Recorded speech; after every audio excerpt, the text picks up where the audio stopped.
Next on Worcester News tonight, a pedestrian crash in Worcester. A grandmother and 3-year-old are in the hospital.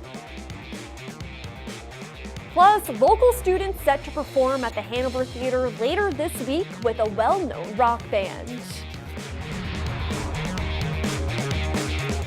Good evening and thanks for joining us. I'm Olivia Lemon. A beautiful day across central Massachusetts, and it looks like we can expect more of the same tomorrow. But what does the weekend have in store? Let's get a first look at our local forecast with meteorologist Pamela Gardner.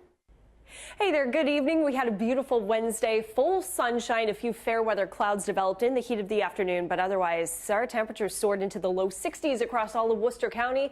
Canadian high pressure is building just to the north and west of us, so that's going to continue to keep the dry air in place, at least through your Thursday forecast. But we have an area of low pressure across the Great Plains and the Great Lakes and even across the deep south. Some severe thunderstorms and tornado watches across Texas and Louisiana, something we'll be watching this evening. But all of that mess of weather won't arrive here until we get into the end of the work week forecast. More about that a little bit later. Quick cast for this evening. Staying comfortable. A few clouds overnight. 57 degrees by 7 o'clock, falling down to 42 degrees just after midnight. And we're starting off with the cool temperatures overnight going into tomorrow morning as well. So in the 50s for this evening, we drop into the 40s overnight. A few clouds here and there. By morning, waking up to chilly temperatures near the 30s, but not quite there. So we have more warmth on the way, plus a chance for rain. I'll show you the timing in your 10-day.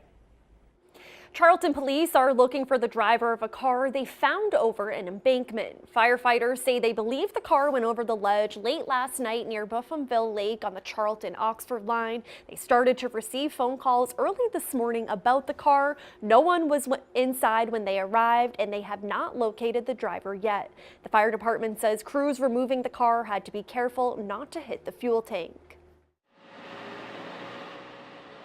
Work together to tie off the, secure the car and bring it up safely and with no injuries to any of the personnel and the environment. And the cause of the crash is under investigation. It's unclear if the driver will face any charges. A near tragedy in Worcester. A grandmother and toddler are in the hospital tonight after getting hit by a car. It could have been much worse if it weren't for the quick actions of workers nearby. Our ROSLYN FLAHERTY joins us live now with the latest. ROSLYN. Olivia, it was a very scary situation this morning. City workers who were nearby saw the crash and jumped in to help.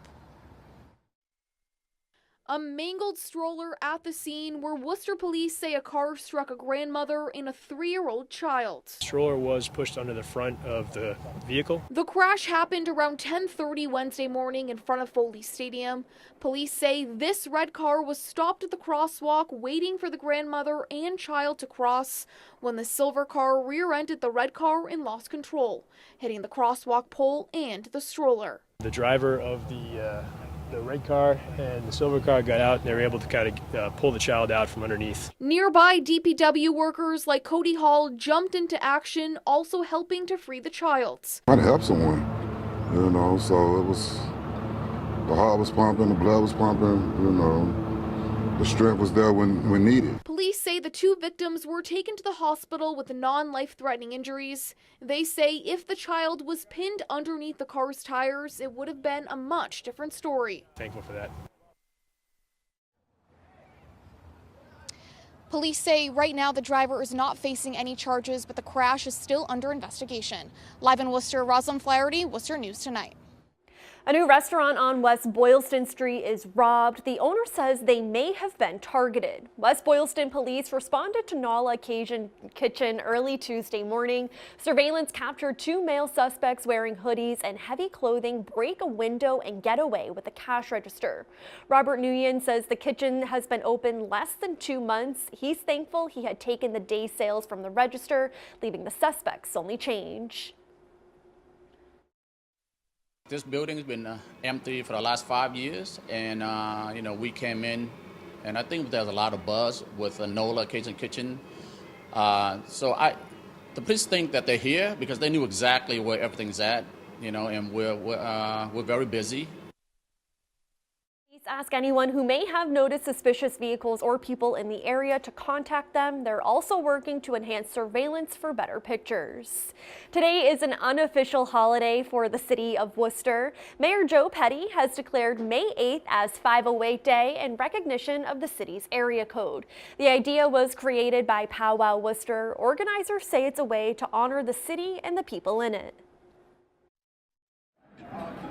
It's just an opportunity to call out all the things that you love about the city. It could be by supporting a local business and shopping small, but it doesn't have to be either. It could be just sharing photos on social media and really just showing people how proud you are to live or work in the city of Worcester. Powwow Worcester is also releasing a new rosé to celebrate the day. The bottle is painted by Powwow artist Sticky Pictures. A portion of the proceeds will support the murals in the city.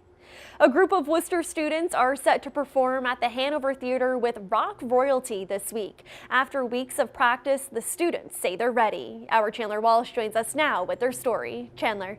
Olivia, their choral director says they're revved up for the show. They'll be performing Foreigner's #1 hit song, I Want to Know What Love Is.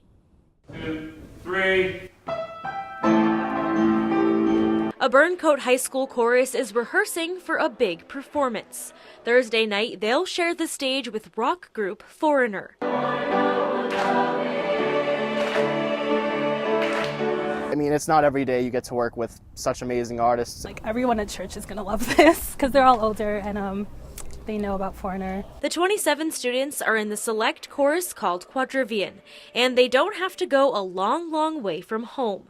Choral director Dave Twist says the Hanover Theater picked them for the gig. Foreigner uses a high school chorus for I Want to Know What Love Is all the time, and the Hanover Theater knows us because we do an awful lot of performing. Twist says while only a fraction of his students knew Foreigner, almost all were familiar with the song. Senior Quinlan Fitzgerald says his dad will be in the audience and thinks the show is as cold as ice. It's just going to be so much better because he loves seeing me perform on the stage, and he just can't wait to see his favorite band and I on the stage with them. Quadrivian isn't new to performing with stars. Many of them already performed a Christmas concert with Kenny Rogers.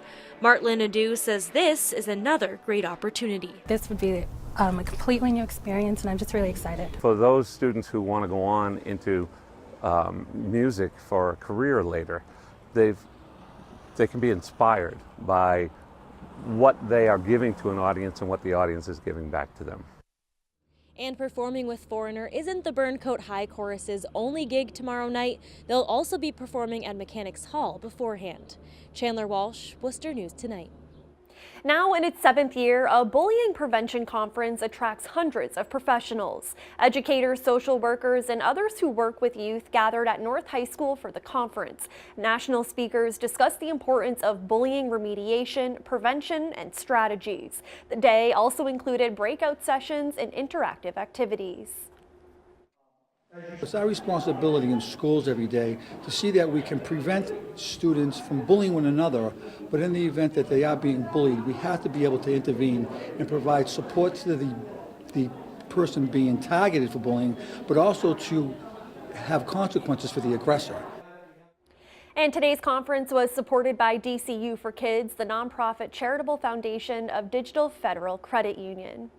This month is National Stroke Awareness Month. A local woman is sharing her story to help bring awareness to the potentially fatal emergency. Our Gretchen LaRosa joins us now with her story. Gretchen. Olivia, Rachel Henry has taught Worcester Public School students for 23 years. Now she wants to educate others about possible stroke prevention. No one thought a 30-year-old woman was having a stroke, not even my primary doctor. No one thought of those things, but now we do. Rachel Henry suffered a stroke 16 years ago. She's now teaming up with St. Vincent Hospital for National Stroke Awareness Month. So what happens with stroke is a clot forms in a blood vessel in the brain, and it blocks off flow to a certain part of the brain. And if it's there long enough, it results in a stroke. Dr. Gary KELSON says timing is critical when it comes to patients who suffer strokes. People can't recover the damaged brain cells, and the more time it takes to get treatment, the less doctors can do. This is the message Rachel is now trying to spread. Every single minute that a person is having a stroke 1.9 million brain cells die. So timing is great. Being able to recognize the signs and symptoms of a stroke are important. Just remember the acronym FAST: face, arms, speech, and time. Rachel says her stroke gave her opportunities she never thought possible. I was pretty confident I would never marry because I was stubborn and selfish, and stroke really humbled me, and I met my husband after my stroke. She says doctors told her she would not be able to have children. Her son, now 10 years old, might not be here if it were not for her stroke. But because I was high risk, they found a birth defect heart disease in my child when I was pregnant, and they were able to catch that because I was high risk. So if I hadn't had my stroke, he might have died. Both Rachel and Dr. KELSON say if you feel like you may be experiencing stroke symptoms, seek treatment right away. It's better to be seen and told it's nothing than to come in too late for us to offer anything. Now, Dr. KELSON says one way to prevent the risk of stroke is by exercising. There will be a heart and stroke awareness walk this Saturday at 10 a.m. at Quinsigamond State Park. Gretchen LaRosa, Worcester News Tonight.